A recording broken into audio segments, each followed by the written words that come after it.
రామయ్య, నాకు మీ జనన రహస్యం గురించి తెలుసుకోవాలని ఉంది. కాస్త వివరిస్తారా? అలాగే వానరమా. మాది ఇక్ష్వాకు వంశం.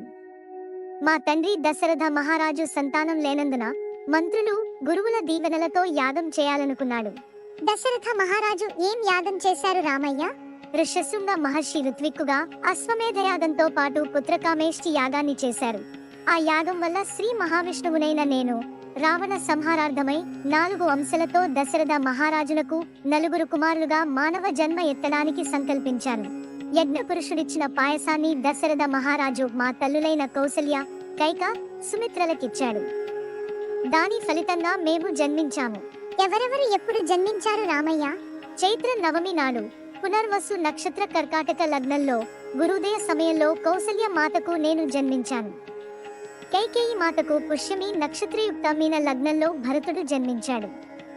సుమిత్ర మాతకు ఆశ్లేష నక్షత్రయుక్త కర్కాటక లగ్నంలో లక్ష్మణ, శత్రుఘ్నులు జన్మించారు. మా కులగురువు వశిష్ఠుడు మాకు నామకరణం జరిపించాడు. సబ్స్క్రైబ్ చేయొచ్చు కదా.